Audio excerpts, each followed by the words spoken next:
Hello, hello, hello. Welcome back. It is me, Shingima Vima, and I'm here with another intro to African history lecture as part of this series that we have.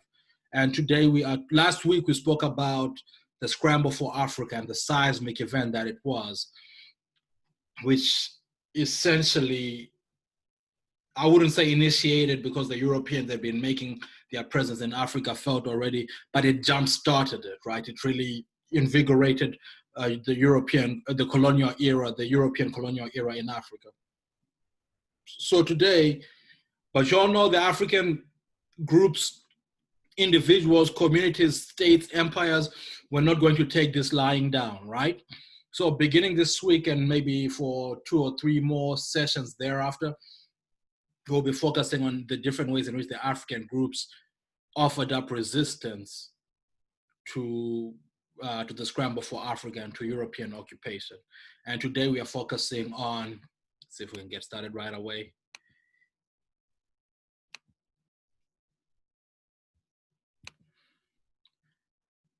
Today we are focusing on resistance in the Western, Central, and East of Africa. Now, as I explain often in this series, that this is an introductory series, okay? It's an introductory series. So we will not necessarily go into, PhD level, graduate school level depth with this conversation. So I always try to leave further reading in the description section. And also that means that we will pick a few different communities because Africa is so expansive and diverse.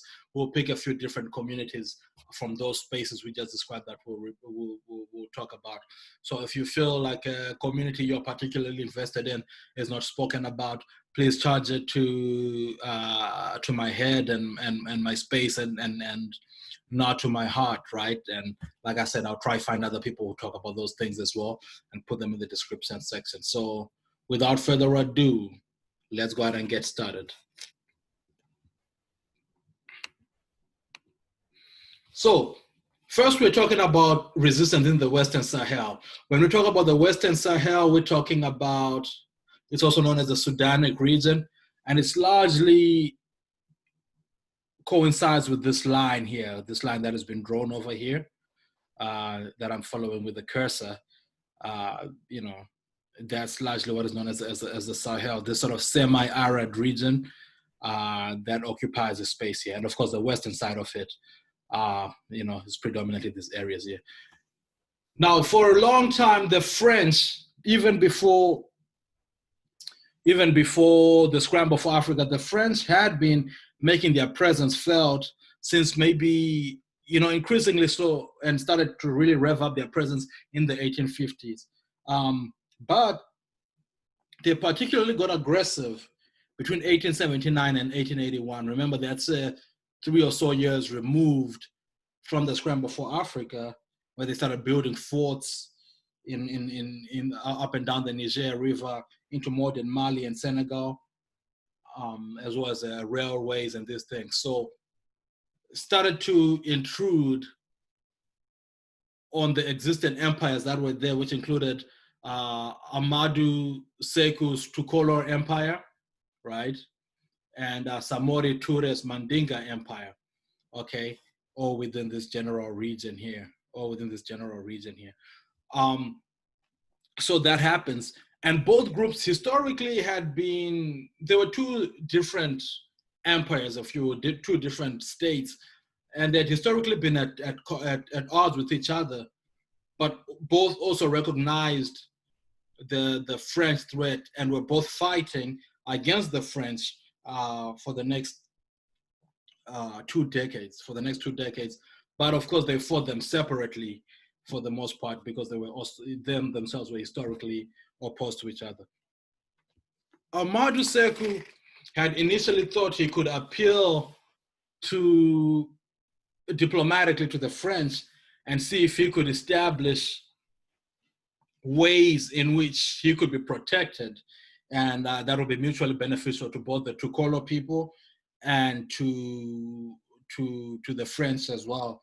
However, In fact, both of them, Samori and Ahmadu, tried that, but Ahmadu was a little more trusting, if you will, a little more resilient in attempting to establish diplomatic ties with the French. So, for example, in 1883, he had set up an alliance with the French to protect him against groups such as the Mandinka and others, which would get the French to recognize the Tukolor Empire. However, in 1883, the French betrayed that. Again, in 1885, he supported the French in their war against the Muslim state of Futa Bondu in Senegambia.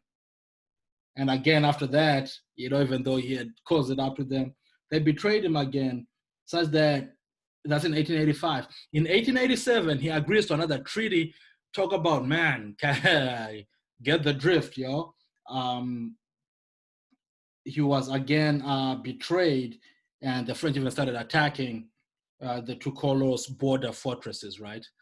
And it wasn't until then that he realized that they were out to get him. And to his credit, as they retreated,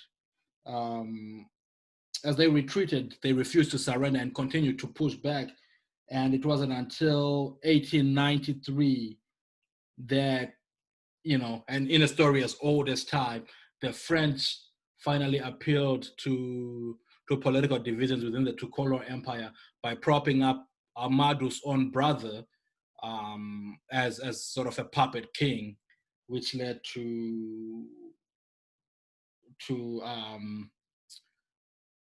Ahmadu being pushed away into exile in the Sokoto region, where he eventually died in exile. So that's how Ahmadu was removed as leader of the Tukolor Empire, and actually the Tukolor Empire came under full control of the French colonialists. Now, a bit further down to the south was the Mandinka Empire. Led by Samori Toure, who is pictured here. And actually, he was pretty formidable, right? He had a 30,000 man, well-armed military, which had mostly foot soldiers and as well as some people on horses, cavalry, and it was well armed due to trade with Sierra Leone, which we spoke about earlier, which was a protectorate of the British Crown. So they had been able to receive several muskets and rifles from there, but not just from there. There were also skilled metal workers within his ranks, within the Mandinka ranks, and some of them had made or restored firearms themselves. So furthermore, they were boosted by the fact that as the Tukolor Empire to the north fell, some of the survivors defected and joined the Mandinka army, right? And finally, he was also buoyed by a strong sense of nationalism, which with many people in the region, many of his subjects in the empire, viewing him as a symbolic reincarnation of the likes of Mansa Musa, meant to restore the glory of ancient Mali. So there was this very strong nationalistic attitude to it. And indeed, they fought pretty significantly against the French, even though they tried the diplomatic moves as well as Ahmadu had done earlier. But they fought hard. And when it looked like when the French continued to get reinforcements, and it looked like the Mandinka had no chance of winning this, they did something that was pretty incredible, right? They began, under the leadership of Samori Toure, began to shift the entire empire eastwards, right? The entire empire from around here, right? Around here, eastwards. to the borders of where to the northern borders of Cote d'Ivoire and Ghana. Can you imagine that? So this was a very large empire, you know, and he's moving the whole thing, the whole empire to the east. However, once you get into that, you're not only facing conflict with who? With the French that you're running away from. You're also now facing conflict with the people with the communities that reside in the areas that you're now settling in. Further on, tried to move further to the east, and they were blocked by another important empire of the time, which was the Asante, who were also going through their own struggles with the British at the time, which we'll talk about shortly.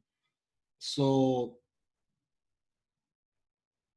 you know, and they continue to fight, you know, even getting cut off from their arms suppliers in Sierra Leone, which again handicapped them. But they continue to fight, and it wasn't until the famine of 1898 that the Samori and the Mandinka were entirely defeated, where at that point they were found. They had made it all the way close to the borders of Liberia here, northern Liberia, and they were finally defeated. And they weren't even defeated due to tactically; it was just famine that got the better of them. And himself, Samori Toure, was exiled to Gabon, where he died in 1900. And that's him here. An interesting anecdote too: Samori Toure is the grandfather of Sékou Touré, who would become the first president of an independent Guinea. And we'll talk about that when we get around to that. But he's a very important figure in the anti-colonial and post-colonial struggle as well, Sékou Touré. Oh, sorry about that. Okay, so that's a bit about some of the communities that were conquered by the French. In two important other places in West Africa were British colonies. Now, the British did not get as much territory in West Africa as the French did. All things considered, across the continent, they probably got about the same amount of territory in the Scramble. But in West Africa, it was predominantly French. And the two main territories that the British got in West Africa were two of the wealthiest, which are Nigeria, right, and Ghana. Nigeria and Ghana. Now, the British would have been familiar with these places already for centuries now, right? Why? That's the Gold Coast, Ghana, and a large part of the Slave Coast was Nigeria. So this was not new territory to them. So they were familiar with the space and they had been settling there since the 1870s, where they had a trading monopoly along the Gold Coast, having bought out the Dutch and the Danish, who were the other groups that used to do business there as gold traders. And for a long time, they went unchallenged, right? They had colonized it even before the Scramble for Africa. However, and at the time in 1874, they had defeated the Asante people of Ghana. They defeated them in battle, burning down their capital at Kumasi in 1874. But you know, the empire was not entirely destroyed. So under the rule of Asante Hene Pepe, the Asante Hene is the title of the king. They began to rebuild, and by 1895 they were back as a formidable empire. You know, that's what I was talking about. That when the Mandinka under Samori Toure tried to encroach into Asante territory, they were also pushed back. In a bid to protect their own state.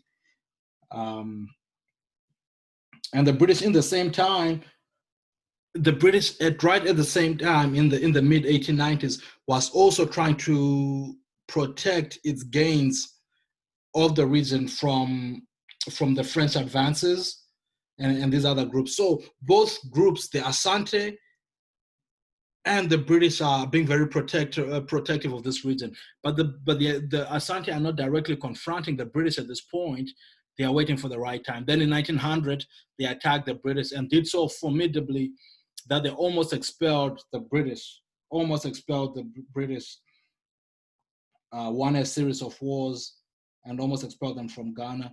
However, the British got reinforcements from from Sierra Leone, which was their colony, and Nigeria as well, which was another one of their territories. So once they got those reinforcements, they were able to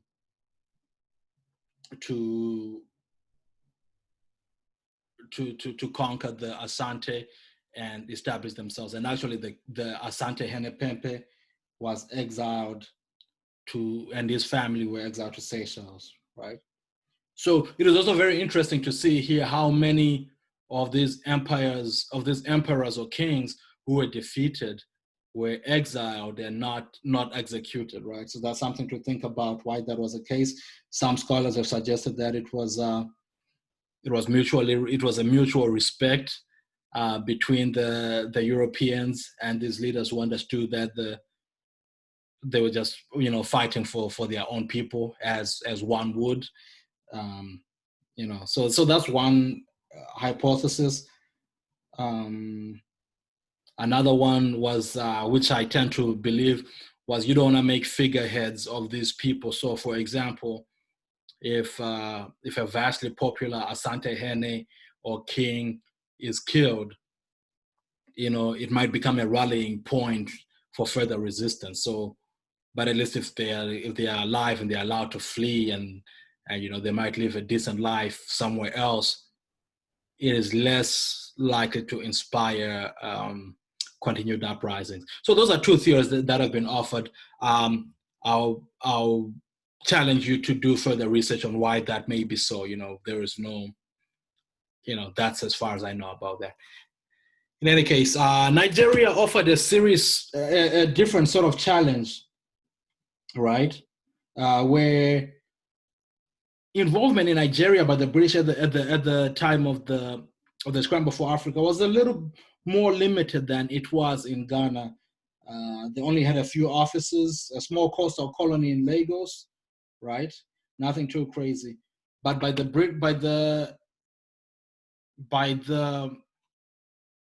conference, the British were particularly interested in having a monopoly on the palm oil exports, which we spoke about a few weeks ago, about how that had become the prime export from West Africa at that point. So as they did that, they began to assert themselves more and more. And what they did is they pried on, at the time, with the exception of maybe the Sokoto Caliphate,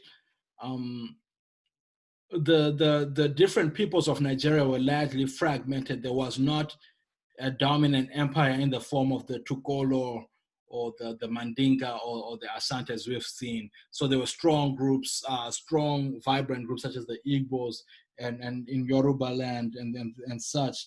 But there was a lot of them, and a lot of them were smaller groups. So it was easier to play them against each other. And while the Sokoto Caliphate held on for a little bit longer, by 1903, it was also defeated.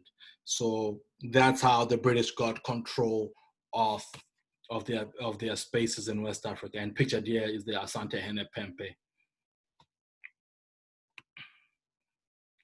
Now, moving on a little bit to Central Africa, the Congo Free State, which we introduced last week as being the territory that had been given to King Leopold II as part of the Berlin Conference General Act.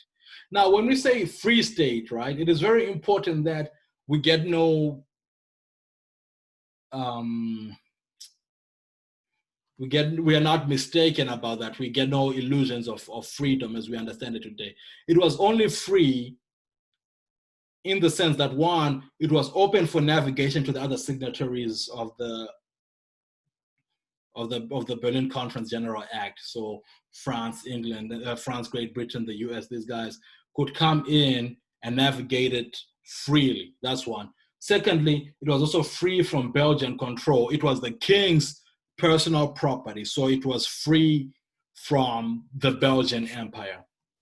It was, however, not free at all for the Africans. It was brutal for the Africans. And I keep saying that we'll talk about this in a couple of weeks, which we will. But in the interim, I will leave a video linking, a video describing some of his atrocities in the description section of this video.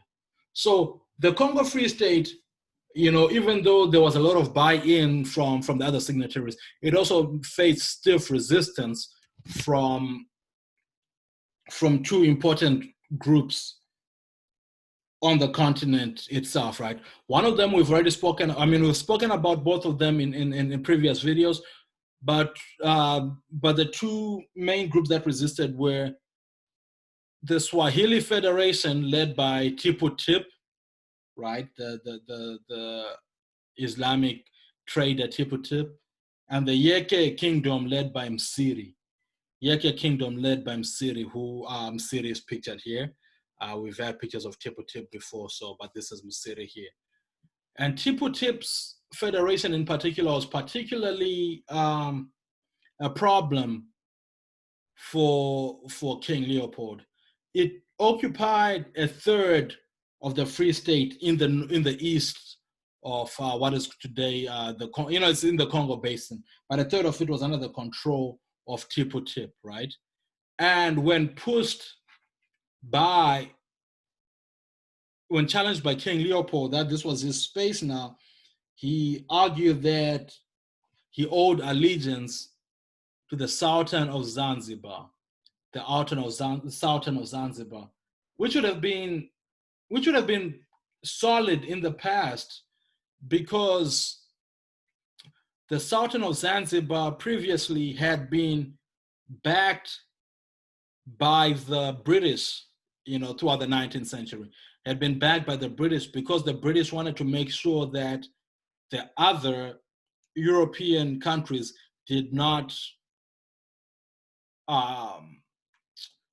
they figured that if they backed the Sultan, that would give them, that would allow them free reign in concert with the Sultan over the east coast of the central east coast of Africa, where modern day Tanzania and the likes. So when Tippu-tip said that to the Belgians, he was under the impression that the British backing of the Sultan of Zanzibar still meant that the Europeans respected this. However, by this point, the 1880s, the power or the influence of the Sultan had strongly diminished. So that was largely discounted by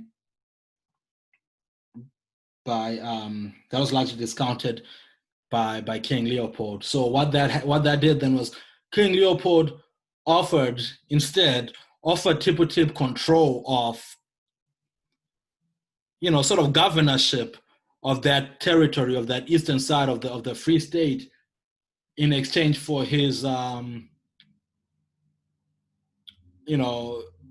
for reduced hostilities, or for his acquiescence to their ownership or control of the region, which he bought into, which Tippu-tip went into, an arrangement that he went into, which saved both groups large sums in terms of warfare.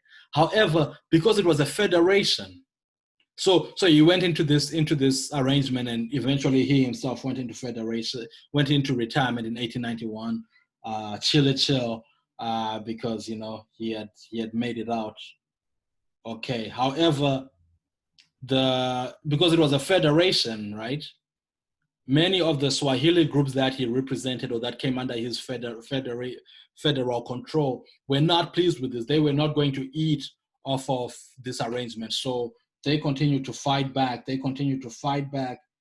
And that struggle would go on until until at least 1893, where different Europeans were recruited, and other people were recruited from the African populations as well to put down this rebellion, and it grew more brutal.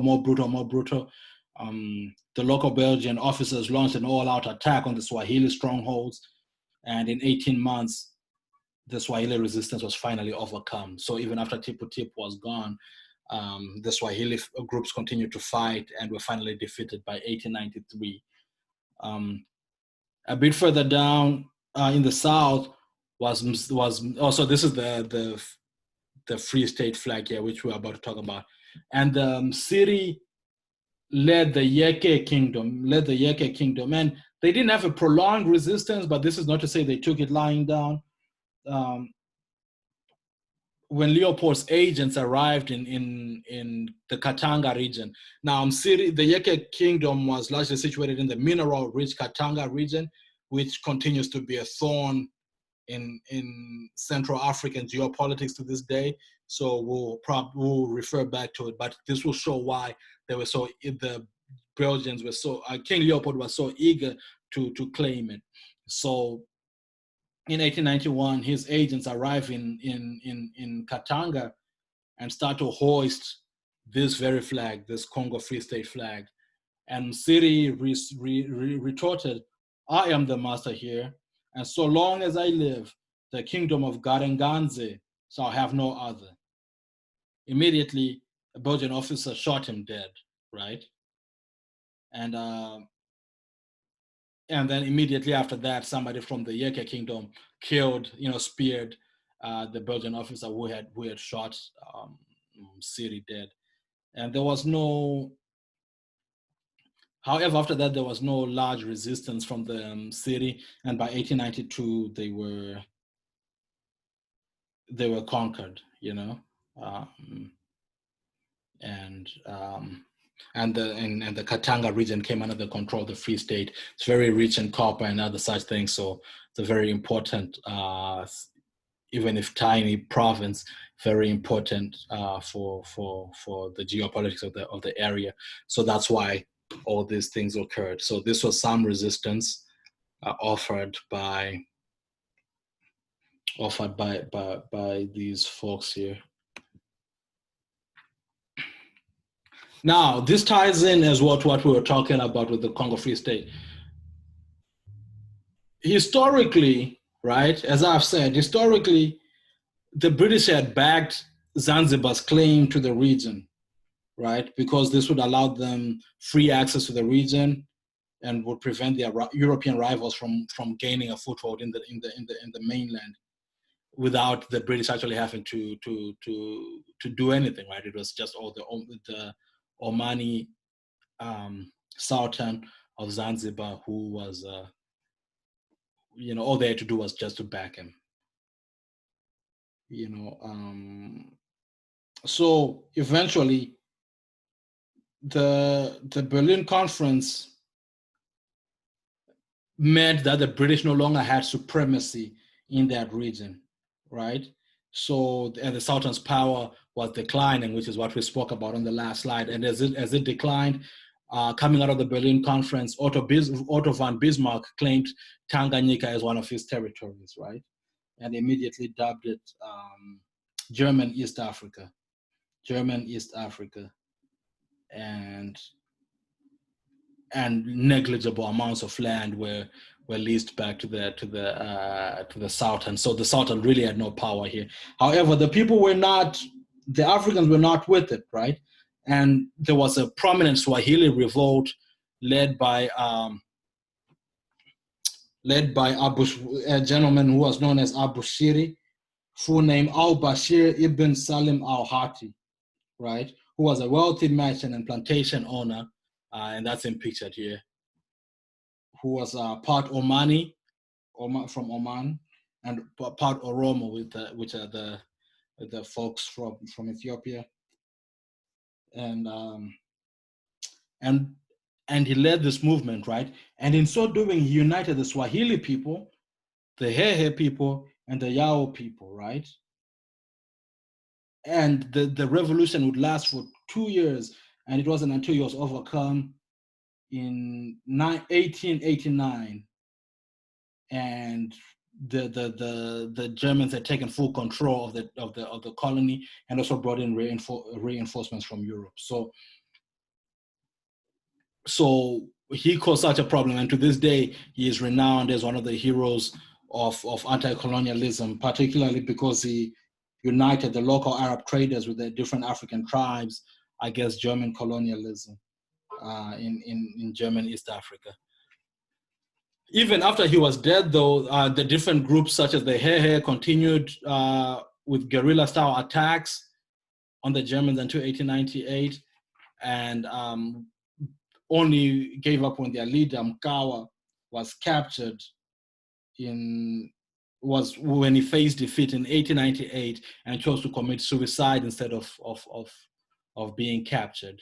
The Yawa would go on fighting until 1899, when the Germans finally got the entire region under control. Another group that was that stood as a threat was the Maasai, who were viewed as also a threat, albeit separate from these other guys. They were viewed as a threat, but as fortuitous as these things happen, there was a breakout of rinderpest in the late 19th century. And if you know anything about the Maasai, at the time, still to a large extent to this day, but at the time, they were almost entirely dependent on their cattle for sustenance and livelihood. So rinderpest being a disease that affects cattle, once that swept through, that really weakened their economic livelihood and sort of pulled the rug from under their feet and really weakened their resistance. So going into the 20th century, the Germans were in full control of Tanganyika, the region in East Africa. And this would go on to play a very important role in the First World War, which we will talk about in a few weeks as well. Sorry about that. What's going on here? All right. So the last country we're going to talk about today and its early resistance is Somalia. Somalia historically had been very, very important, right?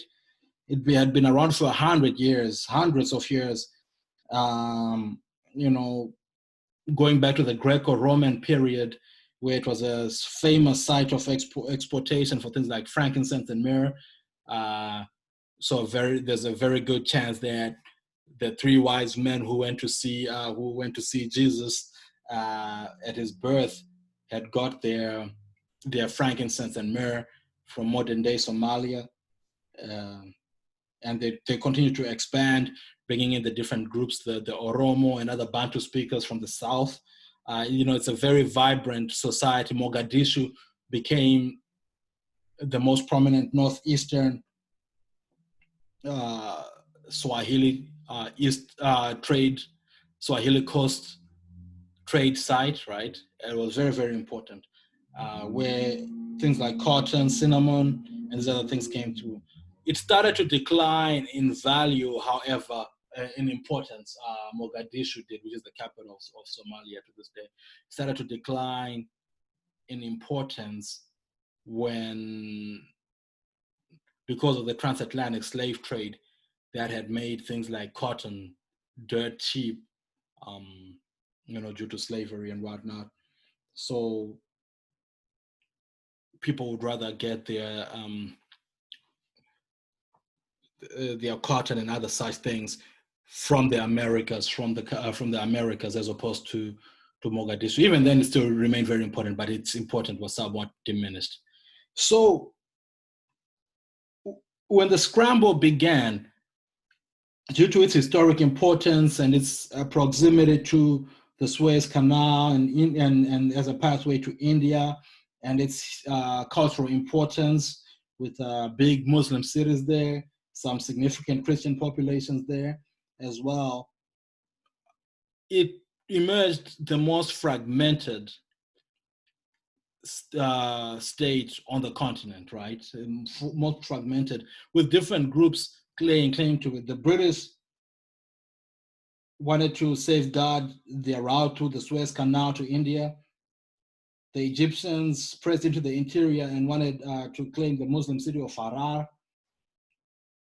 The Ethiopians also had historical claims, claiming Somali Ogaden and Harar as well, right, under the leadership of Menelik. So these are different groups. Then the French and the Italians as well would famously claim territories in the establishing what we call Italian Somaliland and the like. So different groups, right? Several groups, both African and European, claiming different parts of the country. In all this, a leader emerged, Mohammed bin Abdullah Hassan, who had founded a school, an Islamic school in British Somaliland in 1895, right? Where the purpose of it was denouncing Western values and Christianity. And in so doing, he gathered a following that by 1899, he was declared the Mahdi, right? Who was the Holy One who was to expel the infidels from Somalia. The infidels, of course, being the Europeans and other groups that didn't believe. And he beginning in 1899, he began engaging in guerrilla-style warfare, and his following grew and grew to thousands and thousands and thousands. And he was able to evade capture all this time, right? Causing so much pain to the British that they even ordered different evacuations. And of course, he got some reprieve during the First World War between 1914 and 1918 because they were not focusing on him. So his mythology just grew as the great invader of the British, the conqueror of the British.